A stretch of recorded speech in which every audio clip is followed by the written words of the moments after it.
Welcome back, everybody. My first guest tonight is a very funny comedian you know from Patriot Act with Hasan Minhaj. Please welcome Hasan Minhaj. Hasan, how are you? I'm doing great, man. How are you? I'm doing well. I send greetings from a mutual friend of ours. I just got off the phone with Jon Stewart. He says, please give him my best. Oh, thank you. Wow. A Yeah. mutual friend. You mean our Yeah. former boss? Yeah, well, exactly. He's a very friendly guy. Yeah, he was cool too. He's a Cool very guy. friendly guy. Yeah. Um, Good to see you. I watched this week your incredible monologue you did on this past week's episode of Patriot Act, Yeah. where you responded to the George Floyd killing by speaking directly to the Asian American community. Yeah. And listen, as a white guy with his own privilege and his own guilt about systemic racism, thank you for showing that there are other forms of racism in the world that you are addressing from your own inimitable way. Oh, Why did you want to yeah. do it? I'm happy to carry some of that guilt, man. Yeah. I got plenty to share if you'd like some. There you go. Look, I don't know. Are you on WhatsApp, Stephen, out of curiosity? Uh, I'd like a lawyer before you answer this. Yeah, sure. Why not? Okay. It's a big part of the Asian community and the way we communicate with loved ones and friends around the world. And, after the murder of George Floyd and peaceful protests started happening, which then sort of led to some of the rioting and some of the looting that sort of broke off of that, there was a lot of very ugly conversations that were happening in our community on WhatsApp, sort of first generation uncles and aunties with their kids kind of having these very tense conversations about protesting and is this necessary? Have they gone too far? And I kind of felt, especially because a lot of first generation businesses, small businesses were being affected by this, that I should put together a piece and kind of address this really kind of ugly conversation that was happening. Because a lot of times when we talk about race in America, we consider it in our community to be a very black-white conversation. Mhm. And we don't think that we're participants in it. And I think there's two key pieces of information that we take for granted.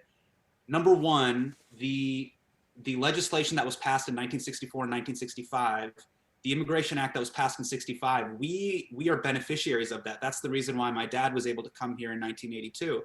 So, whether we like it or not, Martin Luther King Jr. CC'd us on that email of progress. So we owe a lot to the African American community here in America. And then number two, if you actually look at the photo of what happened during the killing, we're at the scene of the crime. The owner of Cup Foods is Arab American Muslim, and one of the four police officers is Hmong American. So I'm not saying we were directly involved in the killing of George Floyd, but we're there and it's our job to take the knee off that man's neck. And to me, I just felt like it was a moment of solidarity for us to kind of step up and say, hey, we are part of America. And we don't just get to own its successes, we also have to own its failures. That's what it means to be an American citizen.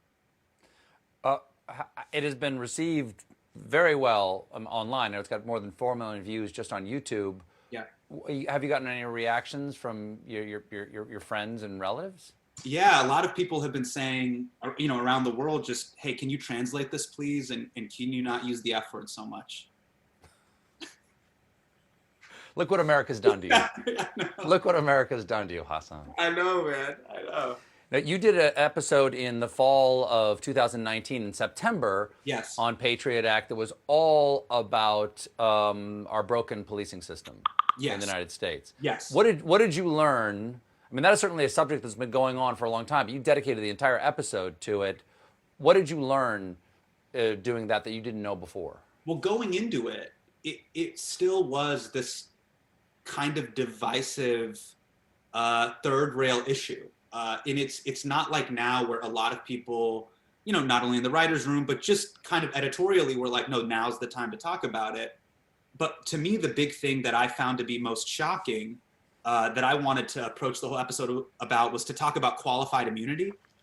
I had no idea that it's almost impossible to sue a cop. I thought that was what we love to do most in this country. Mm-hmm. That's what Cory Booker is trying to eliminate with his legislation. Yes. Though, it doesn't have that much chance in the Senate right now. Yeah, didn't and it got shot down, right? In the Supreme Court? Like, didn't it? It, Yeah. I'm not. Don't quote me on that one. Okay. Don't Don't quote. quote Don't me on quote me that one. on. Don't quote me on that one. If I'm not mistaken, and again, don't quote me on this one. I think Tim Scott said that's a poison pill, and you have to take that off. Oh, wow. That we won't do anything that has that in there. But to me, I remember like one of the jokes that I pitched in the writer's room was one of the first songs that I learned when I was a little kid was the theme song to Celino and Barnes. Yeah, yeah. You know, Let's hear it. Let's hear it. Celino and Barnes, injury attorneys, 800-888-8888.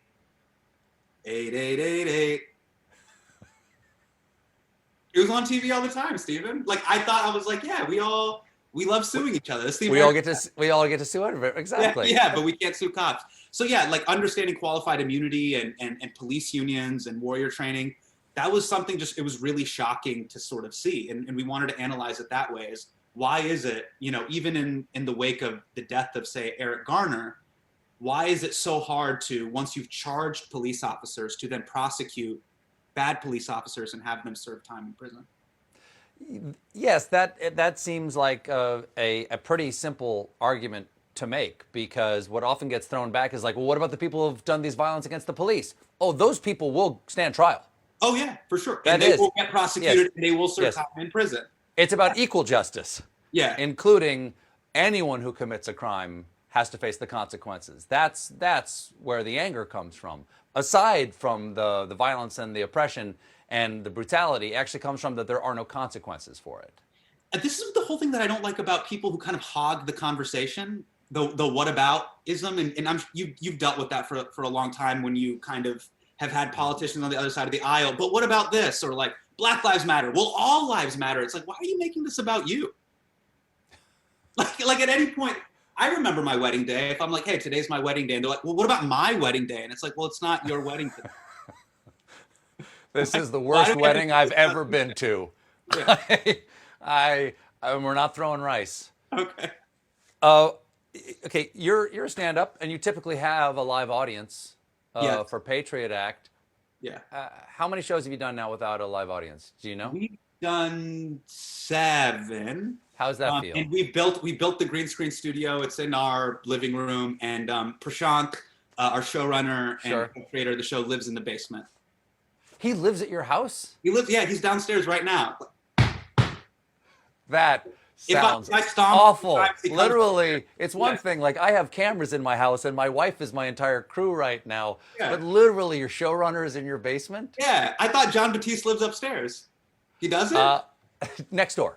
Next door, got Next door. We have a No, pulley you have to system. respect We have a the pulley doctor. system. Yeah. Hasan, we have to take a quick break, but stick around, everybody. We'll be right back with more with Hasan Minhaj.